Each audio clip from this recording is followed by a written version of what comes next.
Okay, class. So calculus, we're back. Last time we did the rational functions. We went through case 1.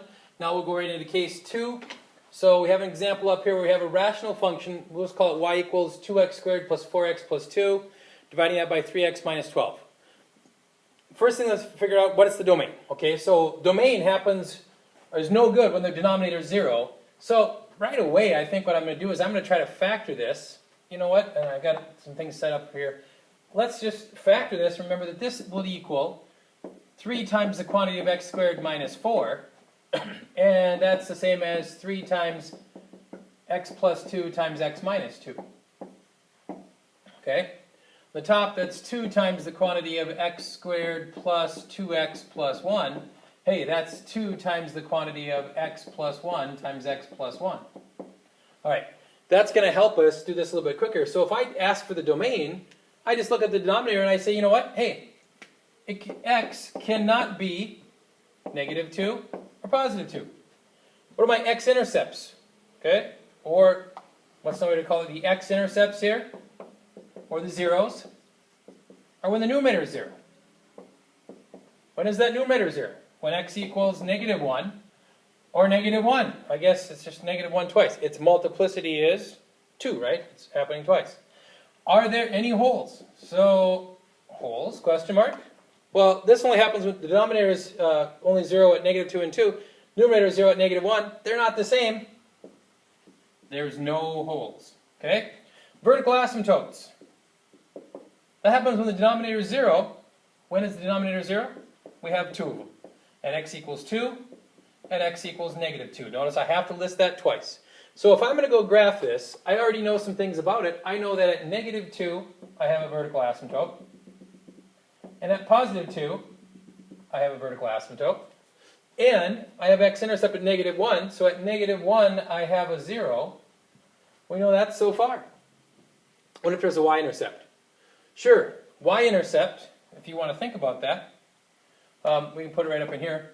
The y-intercept happens when x equals 0, so y will equal 0 plus 0 plus 2 over 0 minus 12. That's at 2 negative 12s, negative 1/6. Okay, so just there. All right, so that's what I know so far. The next thing I'm going to figure out is, what about those horizontal asymptotes? And, where does that fit? So for my horizontal asymptote, I look over here to my cases. We talked about when the denominator was bigger than the numerator, well, then I got more power on the bottom of a fraction, so it's closer to 0.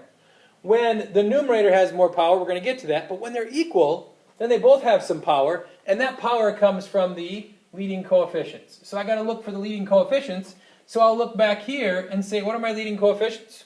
They're 2 and 3. 2 on the top, 3 on the bottom. Y equals 2/3.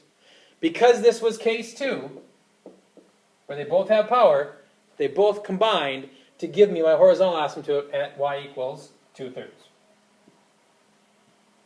Right? Okay. So, horizontally, if that's 1, 2/3 would be about there. Now, so I get my horizontal asymptote.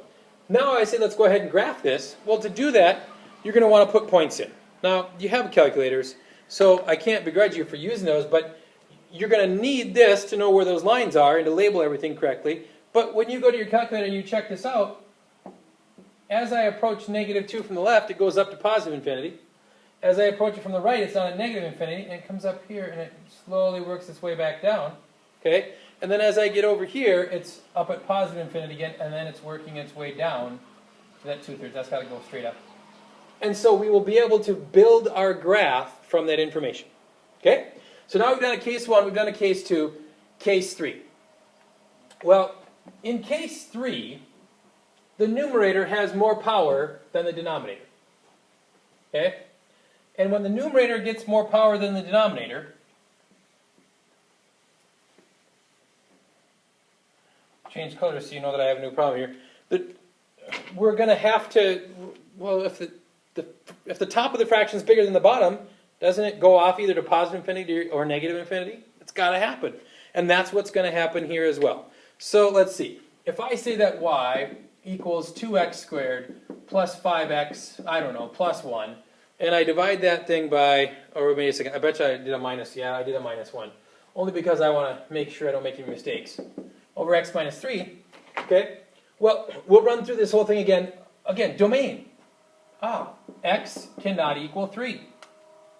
X-intercepts. That happens when 2x squared plus 5x minus 1 is 0. Looks like we got a quadratic here. Negative 5 plus or minus the square root of 25 minus 4 times 2 times negative 1 over 2 times 2. 4 times 2 is 8, negative 8, so that's positive, so that's 33, so that's negative 5 plus or minus the square root of 33 over 4. Okay, that's ugly, but you can figure that out and see where those points are. My point is, none of these are when x equals 3, so they're not going to overlap. So I know for my holes, we got none. I know for my vertical asymptotes, yes we do. We certainly do have a vertical asymptote when x equals 3. So I know that I'm going to have on my graph already, I know a few things. I know that I do have some x-intercepts at these ugly numbers. Okay? I know when x equals 3, 1, 2, 3, I have a vertical asymptote. But the question becomes, where are those horizontal asymptotes? And the answer lies in the fact that the numerator has more power than the denominator. The question is by how much? And so what we do in case 3 is we divide. Case 3, m is less than n. We divide. Now, to divide this would take either long division or synthetic division, things that we've practiced before, and we're going to do synthetic division. So a reminder of synthetic division. Synthetic division happens only when you're dividing by a linear term, which we are. So we're dividing by x minus 3, that means 3 is going to be the term out here. We strip away the powers here, and we need the leading coefficient, or the coefficients, from x squared, x to the first, and x to the 0. If it's 0, you got to put a 0 in there, and get the spacing. So that's 0, that's 5, and that's negative 1. Synthetic division, on the way down, we just bring the first time down, and on the way up, we multiply. So on the way down, we add, on the way up, we multiply. So that was 2 plus 0 is 2. 2 times 3 is 6. 5 plus 6 is 11. 11 times 3 is 33. Negative 1 plus 33 is 32. Now, these are the coefficients of something that's 1 degree less. So 1 degree less than x squared is x to the first, so that's 2x plus 11, and that, my friends, is a remainder. So I don't care about the remainder, and y equals 2x plus 11 is a slant asymptote. So that means that if I find 11, there's 11, and I have a slope of 2, so something that goes in here, and I know we're going to run out of this, but let's say that was a slope of 2, and we go there, that is going to be an asymptote. So it's going to approach the line. As I go off to infinity, it'll get closer and closer and closer to that line. And in fact, it's from up here, it's getting closer to that line. As I go to negative infinity, it's going to get closer and closer to that line. Now, what happens if I put in 0 here? I didn't talk about this, but we should get an idea about a y-intercept. So 0 is 0 plus 0 minus 1 over 0 minus 3. That's negative 1 over negative 3. That's a third. Oh, that's interesting. That's right there at a third. What do we have? Do we have an x-intercept? Yeah, we said there was a couple of ugly ones. So we're going to have something like this. And so we have a non-vertical, we have what we call a slant asymptote. Hopefully you remember this from pre-calculus, okay? And you might even covered it in Algebra 2. But it's always a difficult concept that we're going to have those, okay, we're going to have that slant asymptote right there. Now, if the degree on the top was 2 more than the bottom, we'd have a quadratic asymptote. Whoa! We'd be approaching a curve that was always moving. Just like we're approaching this line that's constant, but we're going to approach that line as we get up there. We could approach a curve. We could approach a cubic. All right. But that's the gist of case 3. I'm going to do one more. Let's do our last one. We're going to skip everything except for the slant asymptote on this last one. Okay? So this last one, let's just take a y equals, and let's see if we can figure out y equals x cubed minus 5x plus 8 over x squared plus 3. Okay, so the degree on the top is more than the bottom, but the bottom is not linear, so I can't synthetically divide. The denominator is never 0. X squared plus 3 is never 0, so I don't have any vertical asymptotes in this one. Weird, in that case. I probably do have some horizontal or x-intercepts here, but all I'm going to carry about this is case 3. So it's case 3, so I'm going to take, and we're going to take x squared plus 3, and we're going to divide that into x cubed minus 5x plus 8. So I need to do long division here, and so we do. We say, how many times does that go into there? Well, x cubed divided by x squared, the coefficients, has x times. And x times that quantity gives me x cubed plus 3x. And now because this is long division, we subtract those two. So that these go away.